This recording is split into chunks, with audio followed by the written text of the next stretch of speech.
All right, everybody, and welcome to episode 267 of the 9 Years podcast with myself, Nick Draper, and the face of the BBC Sport website, Mr. Stuart Deakins. And thank you very much for downloading the show this week. We are going to be looking back over what was a successful week on the pitch, with 4 points from 6 from 2 difficult games, looking ahead to the visit of Wigan on Saturday, and then we're going to be looking back to a very, very momentous, I'm not sure that's a phrase, week 20 years ago this week in the history of Wimbledon FC/AFC Wimbledon. We have the FA Cup draw to discuss as well. Should we just knock that one out of the way first, Stu, actually? Let's get the FA Cup draw out of the way first. Guiseley at home in the first round. Non-league team at home. I love the FA Cup. I do love the FA Cup for ties like this. Yes, you kind of always want an away tie at a non-league team if you're going to have one, because it's a nice away day. It's a nice different experience. But home game's just as good. Brings back memories for me from about 20 odd years ago when Fulham were drawn at home in the first round to Lee RMI, who managed to get a draw and get a replay. So these things, you can never take anything for granted. Be it home or away, non-league teams in the FA Cup will always cause you problems. But we're quite happy with that, aren't we? I don't think the thing is, first round draw, now that we're in League One and all the big clubs in League One, like Sheffield Wednesday, Sunderland, Ipswich, all these teams, there's no draw that you really sort of think, oh, that would be great if we got them at home. Do you know what I mean? It's kind of wanting to get into the third round when you start to think of Championship Premier League clubs. Yeah, I always think you just want, in the first round, I personally want a home draw. And the worst team in the lowest ranked team in the competition, because realistically you want to make money. So you can pick up the dreaded away draw and maybe get TV, but that's the only way you're making the money is by getting to the third round and getting a good home draw, good away draw, or get a game that obviously is a giant kill and the TV's involved. Like I think Sheffield Wednesday got Plymouth, didn't they? Which is a great, really good one. But ours is, straightforward. It's interestingly, Brackley Town, they're both in the Conference North. Brackley are second, Guiseley are 17th. So actually, we've got the weaker of the two teams. And as I do, because I'm quite sad in stats. I did the road to Plough Lane. Not road to Wembley, road to Plough Lane, because it's a mess. Obviously, Plough Lane is the Wembley of the South. Is that right? You can't say it, can you? Wembley of North, I don't know. The Wembley of South London. Yeah, that's it. Wembley of South London. I feel I must point out at this juncture that the road to Plough Lane is essentially standstill traffic and lots of potholes and water and puddles and narrow paths. But anyway, go on. But you know what? I did look at how they reached Plough Lane.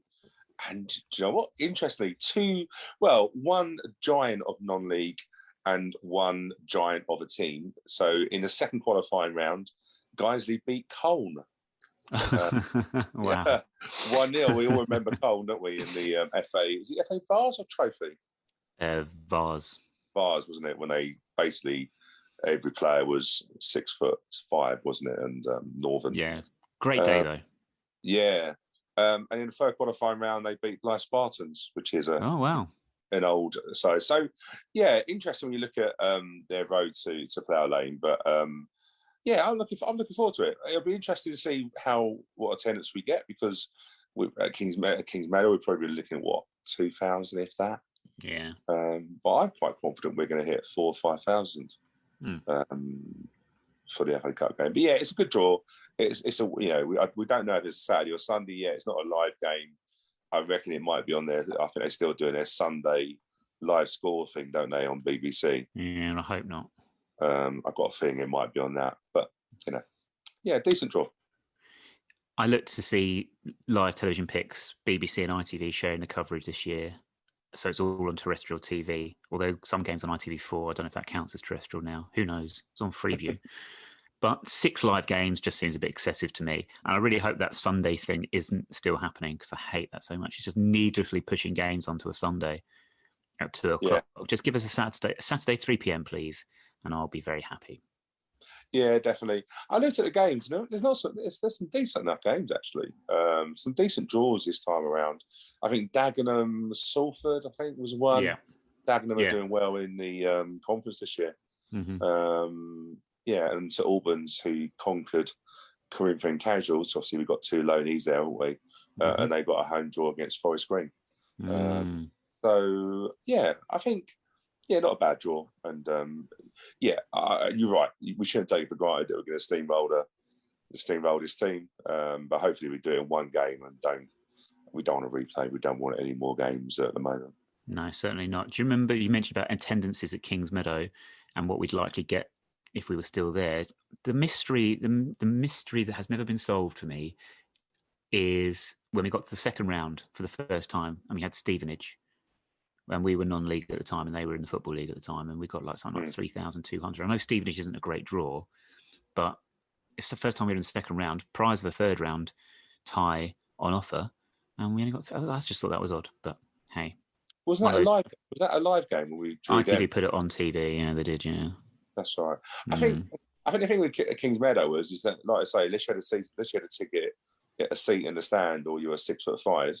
Yeah, you didn't really get a good view, did you? That's why I think we get a really good attendance for.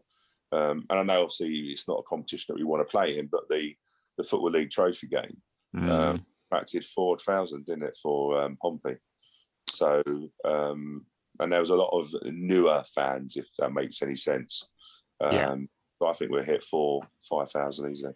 I'm kind of hoping with that midweek game that the ladies team, having played a few days earlier at Plough Lane with free tickets that we are told been high demand for, which is great to hear. I would love it if the ladies could get more than the B team trophy game. I'd be so happy.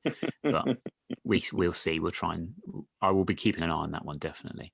Anyway, right, on to results. So 2-2 draw with Sheffield Wednesday last Saturday, and then a midweek away win at Lincoln City, which we both correctly predicted, Stu. I thought it'd be 1-0. And you thought it'd be 1-0. Yeah, I just had a feeling that well, we had Nick Zanev and Shay Alexander on Sunday Night Live, and we were talking about clean sheets and not clean sheets in terms of football, not sleeping. Why did your brain go there? Wow. I don't know. I just thought I had to clarify what we're talking about. Okay. But I don't know. I said from both of them how important a clean sheet was, and we haven't been far away from it, really. If you think about the home game against Burton, it was a mistake, wasn't it? Apart from that, we haven't been far away from a clean sheet, so I'm glad it's done, out of the way. But yeah, we both predicted it correctly, as we should.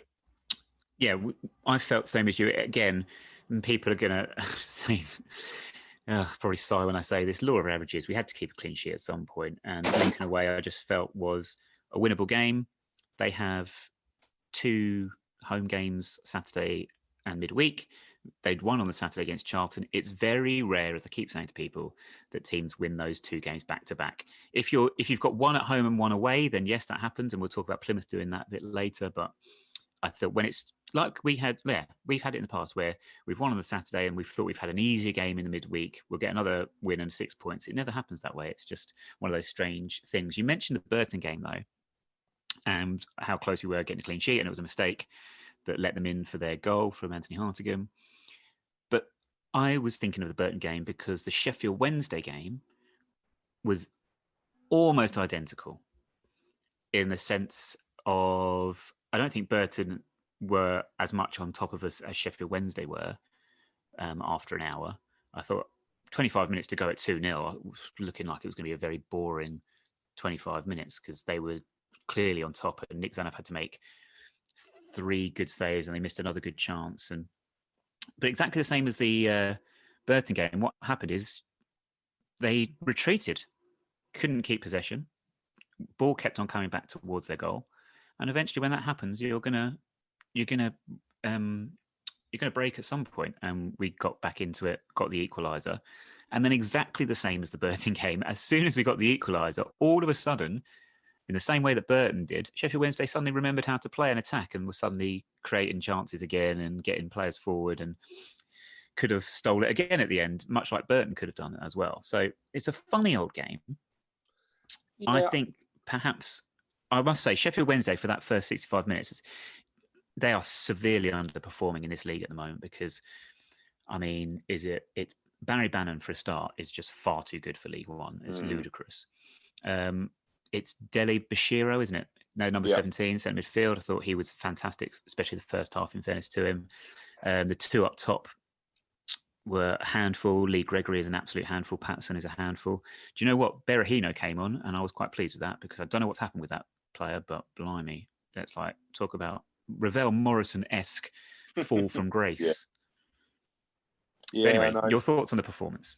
Yeah, I sort of said in our WhatsApp group, didn't I? That obviously the way we played, it looked like we played a false nine. I don't think we played a forward, if I'm being honest with you. Jack Rodoni sort of played the central side of it, but he wasn't really. They had three at the back who were just immense. They just looked bigger, stronger, everything, didn't they? Really. Yeah. But I did say I felt if we could stay in the game until the 60th minute, where we were going to obviously make the substitutions, we'd be okay.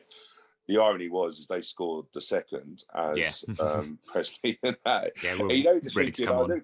I was looking at the body language of Presley and McCormick, thinking they must have been obviously prepared to go right 1-0 down, try and get it, and all of a sudden you're 2 down. You're thinking we're up against it. But the substitutions definitely made a difference. They were strong. I think what I was happier with is how we persevered. So Ayabasal kept going, Annie Hargan and Woodard in midfield. I felt even though Sheffield Wednesday had better players individually, we still were compact enough. And the two, let's be fair, the penalty is a harsh penalty. It's definitely, Paul Canabai is definitely wrong side. He's not goal side, so I can sort of see that he has to, look, he dives like Swan Lake, doesn't he? And it's that side of it. But the substitutions made a massive difference. Well, Presley was excellent. I thought Luke McCormick was excellent. I know we're going to come on to who's had the best week, but I think he's hands down, if I'm being truthful. I thought he was excellent for 20 minutes, and I thought he was excellent again at Lincoln. And they all made changes, didn't they? They all changed the game. So yeah, I think Sheffield Wednesday definitely did drop off. It's that. You see a lot of teams now, we see a lot of teams get into a 1-0 or 2-0 lead and they try and kill the game. It's like this thing like, well, let's slow the game down and do all the boring stuff. It's like everyone knows how to time waste now. Yeah. Not that no one did in the first place, but it wasn't it? Sheffield Wednesday, game dead, over. And you're spot on, It took them to get back to 2-2 for them to realise actually that they could have gone and probably got the third. Yeah. I mean, time wasting used to be a case of you get to the last 10 minutes and it would start with goalkeepers taking forever to take goal kicks, but now it seems to be starting, like you say, as soon as the team takes the lead, especially away from home, it's like, right, shut up shop, don't give anything away. I'm just going to say at this juncture, because it's really irritating me, I don't know, listeners, if you can hear this drilling that is going on outside my flat right now. I don't think you shouldn't be able to because of my microphone, but if you are, I do apologise. It literally started the second we started recording, and it's really bugging me because it's constant. Anyway, talk about things being, consistently bugging people. Luke McCormick will consistently bug opposition defences, I think. I know you've mentioned him there and having a good week. Not only was it, I mean, for me, it's 2 assists against Sheffield Wednesday for me. He wins the penalty at Lincoln. Yeah. And the thing about McCormick is the goal that gets us back into it against Sheffield Wednesday. It's his run into the channel both times, in fact, for both goals. It's just making those runs into the channel. Defenders not sure how to pick him up, if they were picking him up, just made things happen. But the key point of when he got into those positions, because we didn't really, to be honest with you, there was an Asal chance from a corner where their defender misjudged the header, and it sort of came to him, and he wasn't quite set for it. There was the Asal chance when we won possession because we pressed up high and the defender made a mistake. Other than that, again, we didn't really create much. But then McCormick comes on, and it's 2 chances, and it's the quality of the final pass. And although for the first goal, it's Presley has the shot that's saved, it's still the fact that McCormick picked him out and had the composure to pick him out. And then the cross for the equaliser is just unreal. Yeah. You can tell why Chelsea wanted to have a sell on with him, because there's obviously there's no doubt the ability he's got. Yeah. I think he struggled for whatever reason. He struggled if you look at game time, he's only played 50% compared to some of the other minutes. But when he has been on, he's got goals, he's got assists. He got a goal in the opening game of the season against Doncaster. He did score a goal against Pompey in the Football League Trophy. That cross that he put in, I know. But I think also, if you think about the cross he put in for Redoni, very similar to what he put in for Ollie Palmer against Gillingham. That, and I think Rob, I don't know if we found the right position for him yet. I think he's better. I wish we could give him a free role, being honest with you. Yeah. But I think Robbo wants to play in wide left, and you can see why, because he can come in, cut in with his right foot and the deliveries. But I think we're crossing over on a couple of games. But Lincoln, he played essential behind Presley, and I think he's brilliant now. I really do. I think he can pick the ball up. He's direct. He's fast. We haven't seen the best of him yet. However, he's still been effective when you look at his goals and assists per minutes that he's actually played. Yeah.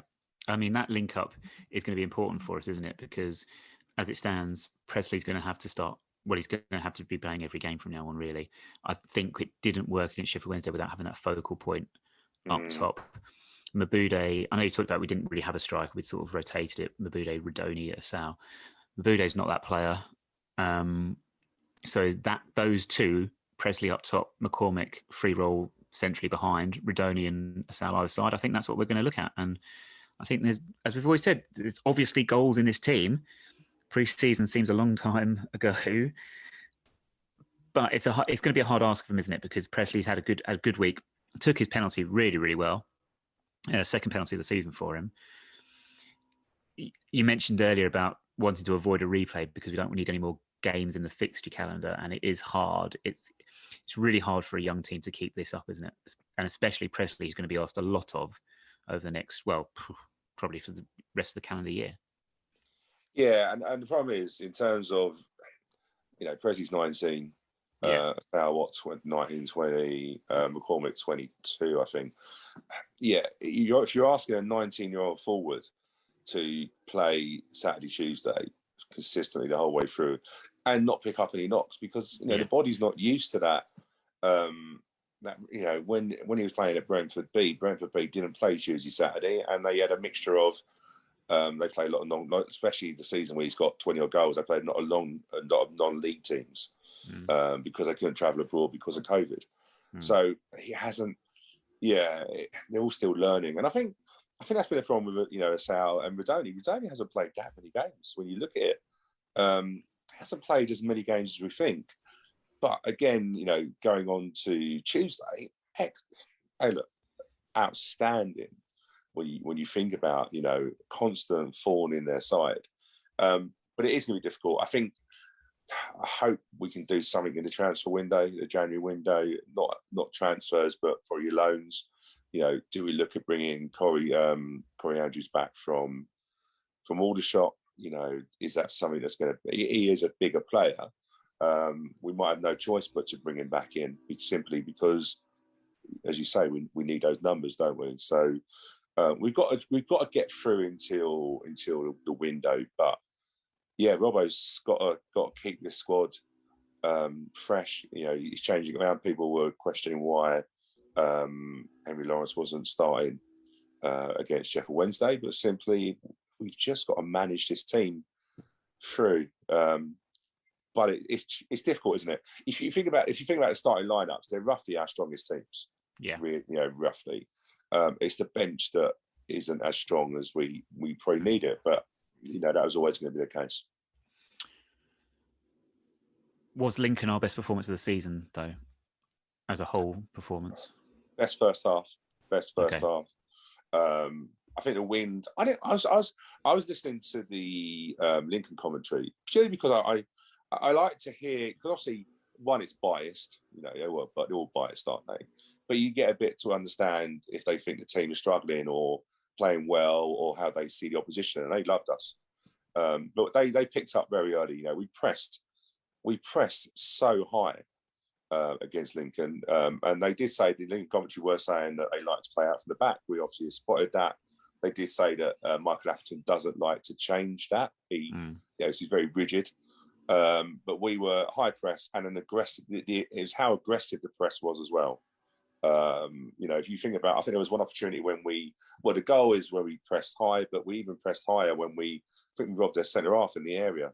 Redoney robbed him, and that shouldn't happen. But that was how aggressive we were. And then in behind that, you had Alex Woodyard, who was my man of the match by a mile again. He reminds me of a younger Danny Bournemouth. Now everyone, of course, is younger than Danny Bournemouth because Danny Bournemouth's the oldest footballer in the history of the game. But what I mean by younger, he just reads the game.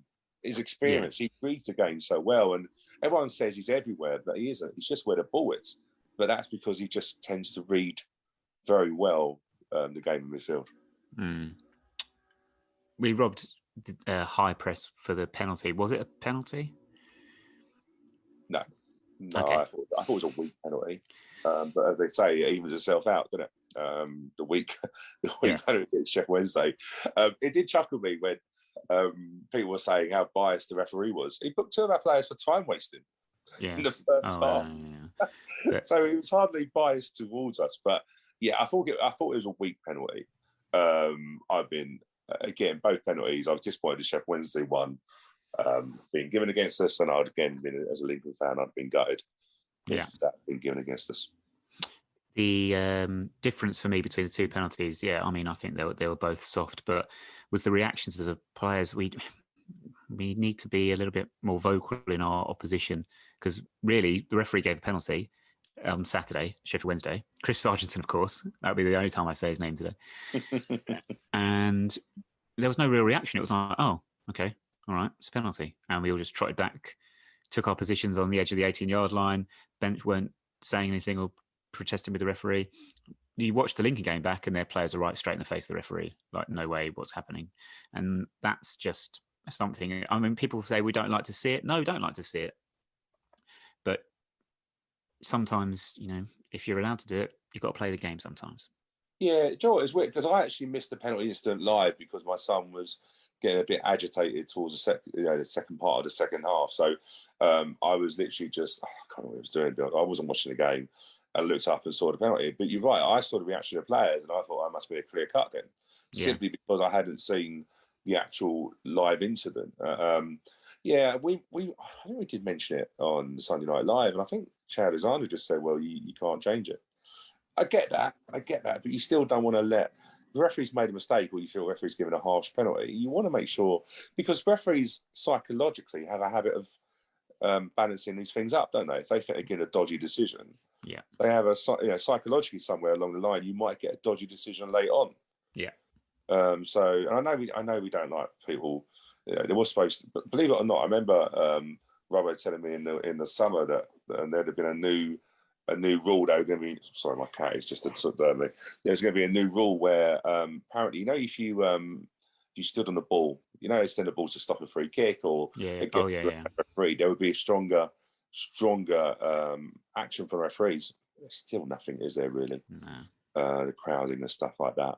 But yeah, I get what you mean. But I think we just get on with it. I was actually disappointed Salah didn't save it.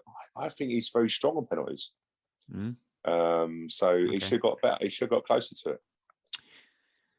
Good penalty, maybe. Maybe Gregory just waited for him to move, and then good player at that level. Yeah, he is. Yeah, I mean, they have got good players. Their squad should be performing much better. It is, but we'll say this about Ipswich as well, and we'll come on to Wigan's squad a bit later too. Word on the away fans. Just saying, it is great to have away fans. It makes such a difference having them in an end where they can really generate some atmosphere. Kingsmeadow didn't really give them that opportunity, so it does make the whole atmosphere. Our home fans were excellent as well. I thought as the game wore on, after we'd gone behind and Sheffield Wednesday were beginning to dominate, obviously the home crowd gets a bit quieter, but I was just pleased we managed to get the equaliser to annoy the Sheffield Wednesday fans that had managed to get themselves tickets in the West Stand. So they would Was there many at all in there? There was a. Well, there was a few in my row. Yeah. Okay. I think my one of them was sat next to my dad, who I think had great pleasure in celebrating the equaliser to rub it in. It was quite obvious they were, visiting Sheffield Wednesday fans in the home end. So Oh, well, it is what it is. But good for the atmosphere. And then finally, best and worst. Oh, sorry. Before I even get onto that, talking about away fans, 369 for the trip to Lincoln, which I think is a fantastic effort. Well done to everyone that travelled. I would have loved to have gone. Obviously, getting time off from my job can be tricky to get to Lincoln and back, but that's a great effort. And hopefully, we'll play Lincoln again in the near future. And I can actually tick Sincil Bank off my list because I was gutted. I knew this was going to happen, though. I knew as soon as I was looking forward to Lincoln all season, the year that we went into the first lockdown and the season was curtailed. So, okay. And then no fans the following season. I just knew it was going to be a midweek and I wouldn't be able to go. But hey, what can you do? But anyway, best and worst week on the pitch. Best week, McCormick or Presley? Which one are you going to go for? McCormick. Or are you going to say Zanev? Okay. No, McCormick. McCormick for me, just in terms of game, assists, etc., game changing. Okay. Worst week? Don't know, to be honest with you. I'm trying to think. I'm going to say someone. No, I don't know what happened to him midweek because he wasn't involved, but Mabude. And it's not just because he played for Watford, although it is. It's Watford. You can't say he had a bad week just because he had a Watford. Well, because he's a Watford player. Yes, I can. Yes, I can. Connor Smith had the worst week every single week. Okay, we go with Mabude, but I mean, it's obviously only because the Watford connection. Do they get a new manager? Watford, most weeks, don't they? They do every. But I mean, just this week gone. Yeah, what was he? How did his first game go? Not very good. What happened? They lost. To who? Was it 5-0? Was it? I don't know. 5-0. 5-0. God, that's embarrassing, isn't it? Just imagine.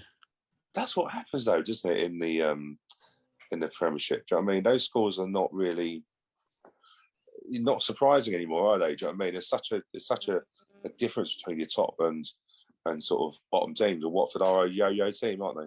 They are a bottom-dwelling team. There is no doubt about that. And of course, that wasn't the first 5-0 defeat they've had in the Premier League.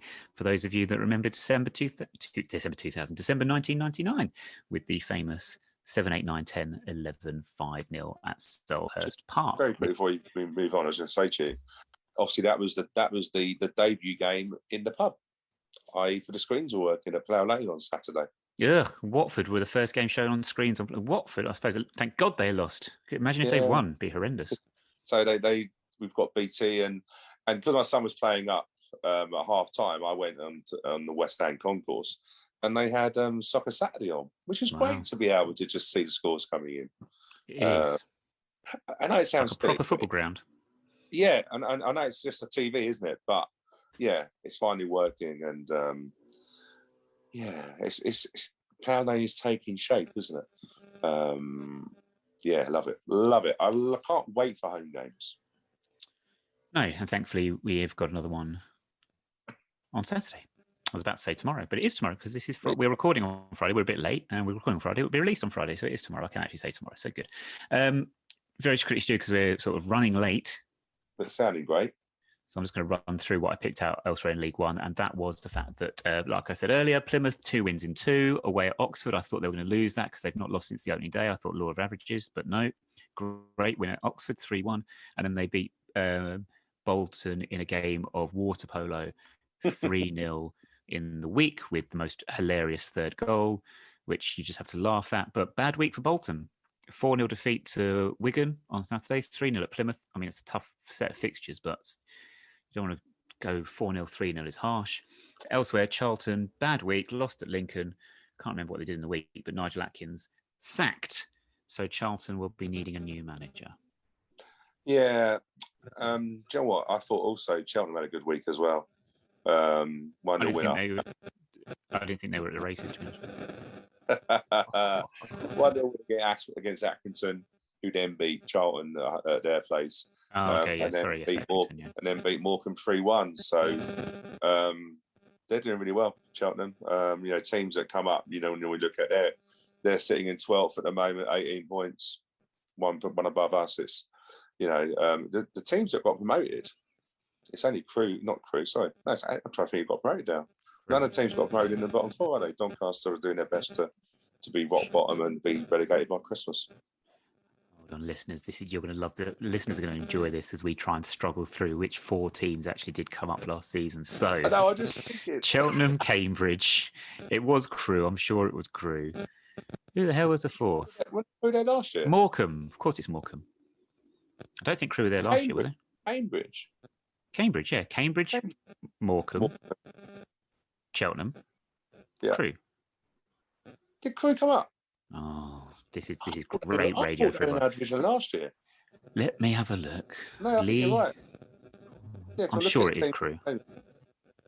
No, Bolton come up. Oh, of course it did. The problem is, because it was lockdown and no one went to games, it's so difficult sometimes to recall, isn't it? Because you didn't see them travel to Plough Lane. But yeah. This is true. How could I forget that Bolton had gone down and came back up, which means that Crewe actually finished. Shows you how much I know. Bloody hell. Crewe finished 12th last season. They were top half in League One last season. Well, there we go. Listeners, do you know what? I've had a mare there. You can remind me of that one. If you see me tomorrow, please do at Plough Lane. Please remind me of that one. But also, if you do that, please remind Stu of Turf Mill. Wigan visit tomorrow. They are currently 4th, although they lost in the week. I was gutted they lost in the week for 2 reasons. One, because of who they lost to, and they are nameless, but he had a big awesome. I thought they'd follow that up with another win against Milton in a week, and then they would never win 3 in a row. They'd never win 3 in a week, so we'd get a chance. But now they've lost. I'm thinking, that's going to throw my predictions off. I might have to think, it might even be a 0-0 draw I might go for. But anyway, it wouldn't be surprised me. They've kept 6 clean sheets out of 12 this season. They've only lost 3 games, but 2 of those were in their last 4. Manager Liam Richardson, they had a real struggle in League One last season, but they've brought a whole new team in, basically. They've brought a whole new squad in on free transfers this time round. Amongst those, Charlie Wyke, as we will all be familiar with, James McLean from Stoke, Stephen Humphreys from Rochdale, Jack Watmore, Portsmouth centre half. So they've got a strong squad, but even though they had a strong start, Stu, it does take time sometimes for these squads to bed in, and maybe they're having a little bit of a wobble in that regard over the past couple of weeks, maybe? Yeah. You can't go through the whole season without having a bit of a wobble. But I think I looked at their away games when they play away, they do tend to score goals. I'll tell you what I did notice, interestingly, is they've scored in all their away games, 5 away games, they've scored in all of them, and they've also been a team that scored first in all of them. Mm-hmm. So, that's good. Yeah, and we don't like scoring first, do we? I was going to say, I'm quite happy for Wigan to score first and actually be winning at half time, because am I correct in saying this? Every time we've been behind at half time at Plough Lane, we've not lost. Yeah. So I think. Do you know what's really interesting? When you look at goals scored, if you're going to do your bet, don't look at anything before half time. 0-0. I reckon a goalless at half time, but we scored 90% of our goals in the second half, and Wigan score 69 of those in the second half. Wow. And I love a bit of a stat. In terms of we both scored 5 goals in the last 15 minutes in terms of reflecting our home form with Wigan's away form. We've only conceded 1 goal at home in the last 15, and Wigan conceded none in the last 15. And I think our one would have been Gillingham, which wasn't technically a goal because we scored it. Well, it wasn't technically a goal. I'm not sure that one would. But so, we must do stats on points that we've won with goals in from the 85th minute onwards, because again, equaliser against Burton, equaliser against Sheffield Wednesday, winner at Morecambe.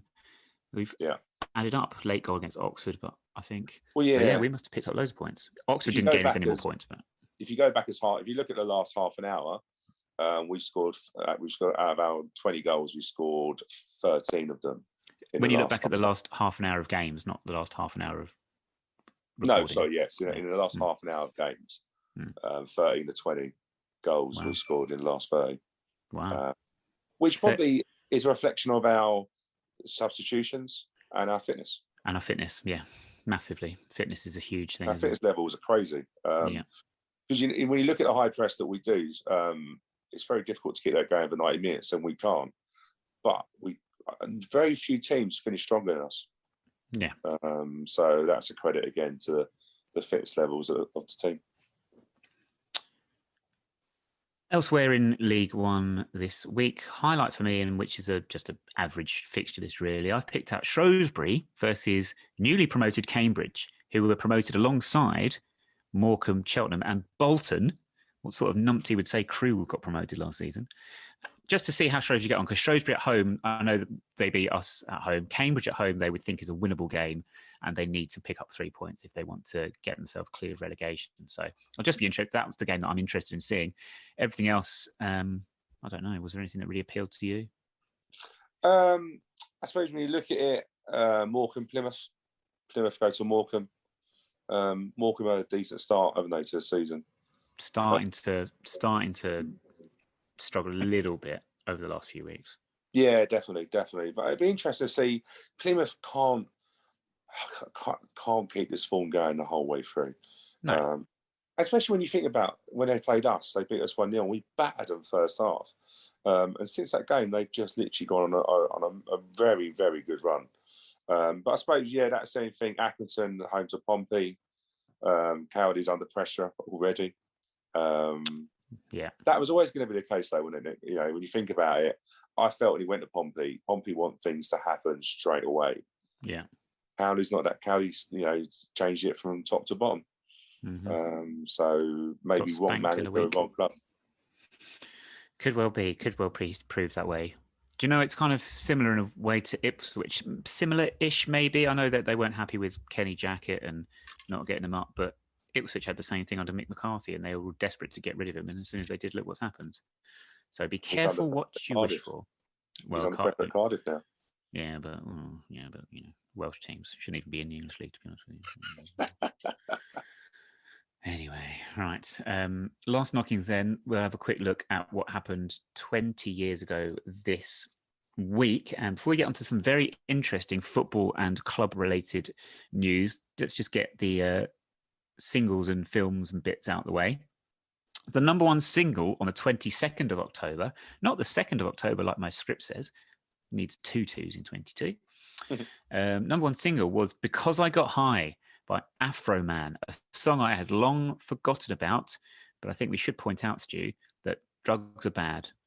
Just say no. There's no hope with dope. I agree. Can't say no more than that, mate. There we go. Number one film was American Pie 2. That film is what it is. It's got Alison Hannigan in it, though, who was in Buffy, so happy days. And How I Met Your Mother, so fan of hers. Talented actress she is. And then on the 23rd of October 2001, Apple released the iPod for the first time. Wow. And it was big, not only in terms of popularity, but the actual size of it. When you think back to what the first one was like, with a little mobile phone screen and then a little wheel underneath it, and the white packaging, which got dirty very quickly. Yeah, I remember it very well, the Apple, when they released the iPod and the iPhones, because I remember saying to my mate who got one, I was like, it's never going to take on. And I was very much a little bit like, I didn't like following. I've always been like throughout my life. Stu, hold on. I am going to stop you there. Are you about to say that you've never been one for following the crowd or taking on? Is that where you were going with that? But not with Apple. Okay, no. Let me stop you there. Have you ever queued up to get a new iPhone on the morning of its release? I have. Yes, I have. Have you done that once or more than once? Oh, more than once. I would hate to think how many. But those were in my younger days when actually I could get up at that time in the morning and stuff. And I have also queued for FIFA at midnight. But do you know what? And the thing was, that only stopped because you could start downloading. Of course. Game. So you didn't need but to. I still downloaded it at midnight, of course, because that's when it was released. But no, with the Apple, I didn't want to follow it because I was like, no, it's never going to take on. But then I was the same with text messages. I was the same with WhatsApp. I was like, this is never going to take on. QR codes. Could not understand QR codes. What the hell do you want a QR code? I use them all the time now. I still don't use QR codes, I must admit, because Especially now when you're in the pubs and they're like, "Oh, you can scan to get your order delivered to me." I'm thinking that's just the height of laziness, isn't it? Really, you could easily just Do I go do up to it? the bar. No, no. But Do you know you know, what? I'm a massive. I've got more of a luddite as I've got older. You know this. I've gone completely anti-technology. Do you know what? I went to Butlins for 4 days a couple of weeks ago, and they do table service. Yeah. I loved it. Like, I could buy a round of drinks for people, and I didn't have to go and get it. See, this is it. Little app. You say what table number you're on. What do you want? Do you want to add some? Do you want to add ice in it? And I was thinking to myself, do you know what? If this was out when I was younger, it would have been a lifesaver. Like, I probably would have spent a lot more money because it comes off your card, doesn't it? This is the problem. You just yeah. This But is it. I was also thinking, right, if I was younger, I've gone off topic now. If I was younger, that would be a great, and you're single, could you imagine that'd be a great way of buying a lady a drink? Because you just get a table number, send her a drink, and then, you're in. This has been a fascinating insight into your mind and how your mind works. It's so much easier for people nowadays to date. Like, you haven't got to talk to anyone now. You just find a number and just text them. It's just like when I was younger, you had to do all the hard graft. Anyway. You had to put the hours in. Do you know, this move to our service economy where we actually now have pubs that will deliver your drinks to you through a mobile phone app, so you don't actually have to speak to anyone or anything like this. And they wonder why we're struggling to attract HGV drivers. Why would you want to do that when everything else in life is just being handed to you? Yes, sir. I am scared for the future, and it's all technology's fault. Don't get me started on social media either. That rant we've had so many times. Just make sure you get stuff. To make sure you get your stuff for Christmas in early.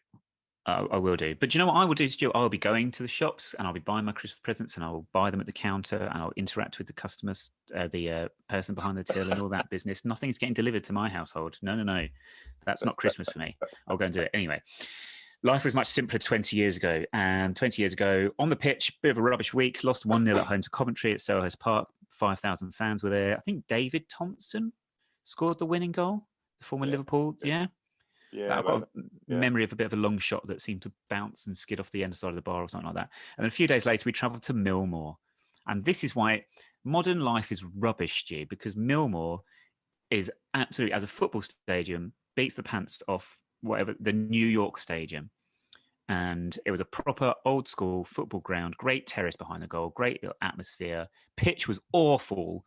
Proper football, none of this manicured lawn that everyone plays on now. And these manicured lawn. They are manicured. They are just ridiculous. I was having this rant the other day, and I was having it in the summer, and we're going a little bit late, but about England, because England got to the final of Euro 2020, and people were sort of saying, and I was like, it's not one of the strongest English teams in my lifetime by any stretch of the imagination. And people sort of mocking me for this one. But do you know what, Stu? 20 years ago, when we were going to like Slovakia and Macedonia and places, and we were playing on these awful pitches and these hostile atmospheres, and we were getting a win. That for me, do you know what the difference is? People can say about technically that players today, because you'd expect it with the amount of money that's thrown into their coaching and training and development, are technically stronger. But the character is missing massively for me. Like, there's no character. You tell me this England team wouldn't go to that Slovakia game in Bratislava 20 years ago. You know, the one with the famous picture because it's got our flag as it's all kicking off in the stand. With the police wading in on the England fans. Today's players wouldn't be able to cope with that. Like Michael Owen, David Beckham, Ferdinand, Scholes, these players, they were so talented, but do you know what? They had actual character. And they could win games by themselves because they could take games like on their own and lead. Like Beckham against Greece, that's 20 years ago this month, where he dominated that game himself. Just don't have that anymore. I'm not having it. Anyway, Paul Scholes on BT Sports is hilarious with his punditry. Yeah. Man United at Atalanta in a week, and at half time he was like, if this team was any decent, would this game be out of sight now? They're not very good, are they? Nice. Deadpan. At the end of the game when they won it, he was still like, yeah, but it's not good enough. Nice. I don't know what makes him happy. Nothing makes like him and Roy Keane in the change room must have been an absolute joy. But you know what? They won things because they had high standards. This is the problem in society as general. Get another societal rant here, but high standards. We're too accepting of things being all right or lower standard. No. You've got to set the highest expectations, the highest standards at all times, and that's Paul Scholes and Roy Keane and David Beckham. Just think about Millmore. That's still there, isn't it? It's not knocked down. No, this is it when we went last 2 years ago. A little bit longer. just a tad. It's still in situ. Yeah, it's all boarded up and stuff. They use it for like car parking and stuff like that. I suppose I would say knock it down and build some houses, but they probably don't need it up there. Anyway. And on that note, right, 25th of October 2001. Anyone from Yorkshire listening, you don't need houses. Just get you some tents on a field somewhere. 25th of October 2001 was the first public Dons Trust meeting. So as we were fighting the move to Milton Keynes and the trust movement was starting to take place, there were a number of trusts that had sprouted up in the country, but it was still early days in the movement. And we had a meeting at Wimbledon Community Centre to discuss how this would happen. I think from that point on, I think people were meeting every week in their various groups. We had supporters, direct representatives that came down to assist with that first public meeting, got the ball rolling before the big launch, and moved very, very quickly because we went from the first public meeting in October to the launch meeting in February, I think the day after we beat Man City at Selhurst. So, yeah, momentous anniversary, which... if I've got my 25th is Monday, so tours of Plough Lane which are happening in the week, coinciding with that as well, which is quite nice. So yeah, anyway, bit of history for you. Yeah, and our good friend Ray Armfield is doing the tour, isn't he? He is. So he is. If you can get down to Plough Lane, by all means, do it. Yeah, £3. Yeah. Should be good. Mm-hmm. Happy days. So yeah, just I threw in that line about Man City there because I hate Man City. Yeah, but then Newcastle will be the team that everyone's going to hate now anyway. So, yeah, should we do the list of hate again? I love doing my list of hate. So number one is joint first in my list of hate is franchise and Chelsea. Fuck me, I hate Chelsea so much. I fucking hate them. Do you know, 25 years ago this week when we beat them 4-2 at Stamford Bridge, and do you know what I still love about that is the fact that if you watch it back and you watch the full highlights, they're booing our black players. This is 96. Okoku and Gale are getting booed, and then Gale then sticks it through LeBouf's legs and scores from 20 yards, and then LeBouf makes a horrendous error and Okoku slams it in, and they can't take it. I hate Chelsea. Such a horrible football. George Chelsea, I still remember. The funny thing is, I remember the cup game, the 2-2 game, when they put that temporary stand. Yes, temporary stand, yeah. That made Gillingham look, brilliant. And I still remember it was chucking it down with rain. And I was on the end seat, and this person literally just stacked it. Amazing. Lost his foot. It went all the way down the stairs. I still remember it now and laugh. Yeah. Do you know what I remember? Sorry, well off topic, and we are so late. Silly memories like that was Gravesend and Northfleet. I think they were still Gravesend at the time because they're now Ebbsfleet, aren't they? And we played them, and big terrace behind the goal, but the catering van was at one end, was on one end of the terrace, and there was nothing else, so you had to go across. And obviously a group of guys had sent one of them to go and get everyone something to eat and a tea, freezing cold, dripping down with rain, carrying all these stuff like all by himself. He was never gonna make it. Never gonna make it. I could see him from like hundreds of yards away. Ridiculous. From like yards away, and I thought, I'm gonna have to go over there and give him a hand. But then by the time I'd made that decision, no, gone. Teas had gone, because there was just no chance he was able to just carry certain things you do, you just don't do you? Certain things you do, you just don't do. You should do. Well, I don't know if you've seen the video that's been going around with the policeman, the Yeovil penalty shootout, where the policeman. Have you seen this video yet? Where the policeman? I haven't seen it, but I've heard about it. He basically edges towards the left of the goal. Yeah. And of course, everyone knows what's going to happen, and it does. Smacks him straight on the nut. Amazing. Hilarious. And you know it's going to happen. It's like in things. If you know it's going to happen, then do something about it. We say at Kings Meadow, didn't we, when people used to walk behind the goal? Oh, yeah. Like, remember the day when it zipped off and it knocked someone on the nut? You know it's going to happen, so why do it? You know? Yeah. But I just want to say, by the Gillingham and the Chelsea thing we were talking about, did you see I don't think was it in Holland or somewhere in Europe where the stand actually fell? Yeah, that I ain't going Gillingham again. No, if that can fall, then anything can. I can't believe that blooming thing in Gillingham has been there for nigh on 20 years now. Actually, it was still a terrace the last time we went there in the football in League One, in Division 1, when it was still called Division 1, before they rebranded it the Championship, as if that makes any sense whatsoever. So yeah, it's been coming up 20 years that's been there. They haven't fixed that, but you reckon they've tightened the nuts up or anything like that at all? Or I'm sure they've had their safety checks, but I thought it's just amazing how temporary seating becomes not temporary. under some circumstances. It's one of those grounds you go to and you look at it and you think that don't look safe. Yeah, definitely. It's not looked safe for 20 years. No. Very quickly, back to the list of hate. Third, Watford. Only third. Well, no, because franchise and Chelsea are joint first, then automatically they become third. Yeah, they do become third. Man City are up there. Newcastle are now up there. Yeah, basically anyone that's in the top 6 of the Premier League. Yeah, Bromley. Still hate Bromley. Newcastle really disappointed me, you know. There was 2 things about Newcastle. One about Steve Bruce saying that he thinks that might be his last, you know, that his family had heard all the abuse. And do you know what? He's 1,000 games. That's a hell of an achievement. But then also the Newcastle forward, is it Maximian or something, who wrote a really touching tweet about how much Steve Bruce had helped. Players nowadays don't tend to stick their managers, do they? They just tend to, they're mercenaries, aren't they? Yeah. It was just so nice about he wouldn't forget how much he helped him and stuff like that. But yeah, Newcastle, do you know what? You got to be careful. You know, you've got your Newcastle back. You might not ever have it back. They've gone from like fans that will travel everywhere and you sort of go, oh, it'd be nice if they did well, to now going, yeah, I'm not going to lie you too much now. And you know what? I'm never watching Ant and Dec's Saturday Night Takeaway ever again now. I've had it with them. Done. And you know what? If they win that bloody award they win every fucking year at that stupid... No one against it, do they? No more. Once you start advocating like human rights abusers, I think no, sorry. I would just say Newcastle fans, just be careful. You start saying boo or you want the board out, just be careful because there might be 10,000 people less there the week after. Yeah, never step into a Saudi Arabia embassy if you're ever abroad. But hey. Anyway, right.